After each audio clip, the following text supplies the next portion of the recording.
जय भीम सर्वांना, क्रांतिकारी जय भीम. मी संदेश मोहिते.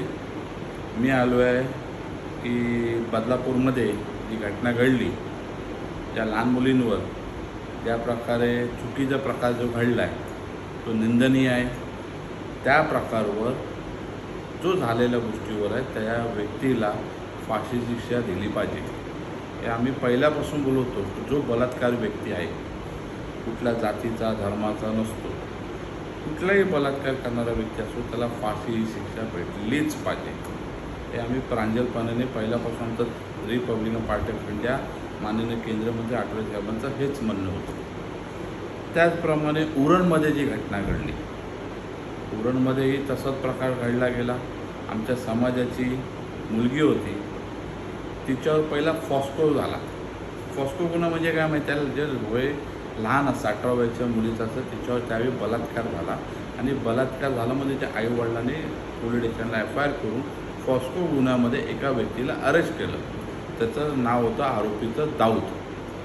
तो जो आरोपीला जेव्हा अटक झाली त्याला सजा झाली. सजा झाल्यानंतर तो जेव्हा बाहेर आला काही 5-10 वर्षानंतर, तो पेरोलो बाहेर आला, त्यावेळी त्यांनी येऊन आमच्या ज्या मुलींनी कंप्लेंट केलेली होती त्या मुलीची त्यांनी हत्या केली. तिच्यावर बलात्कार तर केला, वरतून हत्या करण्यात आली. तर रिपब्लिकन पार्टी ऑफ इंडियातर्फे आम्ही पहिल्यापासून मागणीच होती की अशा लोकांवर गुन्हे दाखल करून ह्या लोकांना फाशी द्या. त्या फॉस्को गुन्ह्यामध्ये तो दोषी आढळलेला होता, त्याचा गुन्हा सिद्ध झालेला, तर त्याला पेरोल का बाहेर काढण्यात आलं, का त्याला त्याचं वर्षभर त्याची 5 वर्ष 6 वर्ष झाल्यानंतर शिक्षा भोगून आला. तर अशा लोकांसाठी तुम्ही फाशीचा गुन्हा तर करू शकत नसाल तर त्यांना नसबंदीचं तर कायदा आहे ना, नसबंदी तर त्यांची करा की त्याच्याने परत येऊन हे अशा प्रकारे कृत्य करू शकत नाही. त्यावेळी ज्या गोष्ट घडली उरणमध्ये, पनवेलमध्ये, उलवेमध्ये बंद करण्यात आलं. आज जसं आम्ही बोलतो बदलापूर बंद करा, तर आमच्या सुषमा अंधारे ताई आहे, हे आमच्या बाबासाहेबांचे अनुयायी आहे. का ना तुम्ही आज जेव्हा बदलापूरला तुम्ही जाऊन ठे आंदोलन केलं, तर का ना तुम्ही आज उरणमध्ये गेले, तिथं तुम्ही ठे आंदोलन केलं, का ना केलं तुम्ही? का तुम्हाला अशी अडचण होती की बदलापूरला तुम्ही ठीक आहे केलं, त्याच्यावर तर आम्ही समर्थक आहे, हे करायला पाहिजे होतं. पण उरणमध्येही हीच गोष्ट घडलेली होती. तर उरणमध्ये का नाही केलं तुम्ही? ती आपल्या समाजाची मुलगी होती. काय अडचण आलेली सुषमा अंधारे ताईंना?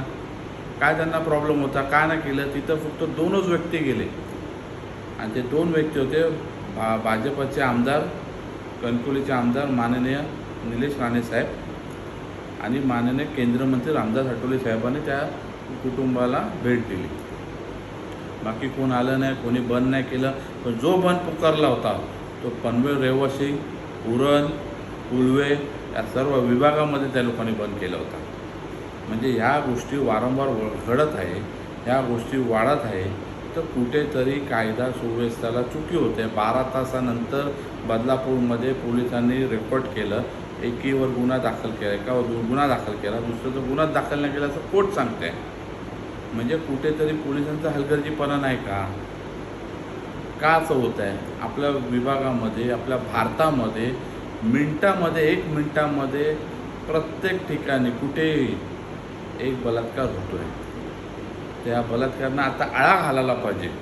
ह्या आळा घालण्यासाठी रिपब्लिकन पार्टी ऑफ इंडियातर्फे आठवले साहेबांतर्फे मी संदेश मोहिते, माननीय केंद्रमंत्री, माननीय पंतप्रधान मोदी साहेब, अमित शाह गृहराज्य, त्याचबरोबर लेबर जे मंत्री महोदय, त्यांनाही आम्ही पत्र लिहिणार आहे की तुम्ही या आरोपींना जेव्हा ते कळून येतं की दोषी आहे असं जेव्हा समजतं त्यावेळी ताबडतोब त्यांची नसबंदी करा. याचं कारण मी सांगतो तुम्हाला. काय उरणमध्ये काय केलं, ज्यावेळी त्याच्यावर फॉस्को गुन्हा दाखल झाला, तो फॉस्कोमध्ये आतमध्ये गेला, आतमध्ये जाऊन आल्यानंतर तो बाहेर आला सजा कापून, आणि बाहेर आल्यानंतर त्याने तिची मर्डर केली त्या मुलीची. म्हणजे हे प्रकार किती निंदनीय आहे.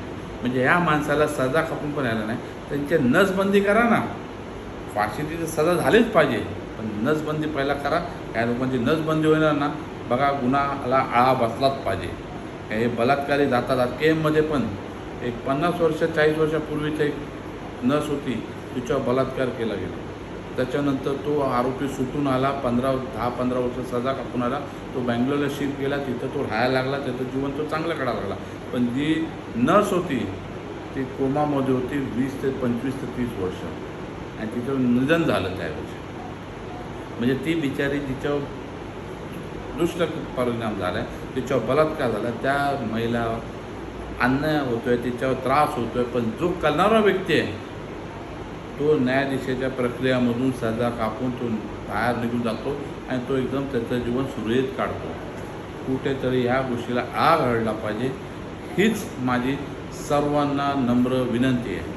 आणि आम्ही ॲडव्होकेट डायनामोचे फाउंडेशनतर्फे कुठल्याही महिलावर अन्याय अत्याचार होत असेल, पोलीस दखल घेत नसेल, कोण दादागिरी करत असेल, कोण तुम्हाला त्रास देत असेल, तर मी संदेश मोहिते ॲडव्होकेट डायनामोचे फाउंडेशनतर्फे आपला गुन्हा रजिस्टर करणं, आपल्याला जे लागणारचे सहाय्य कुठेही भारतामध्ये असो हे आम्ही आपल्याला देण्यासाठी सक्षम आहे. आपण आम्हाला कधी अहोरात्री कधीही कळवा, हीच माझी नम्र विनंती आहे. जय भीम.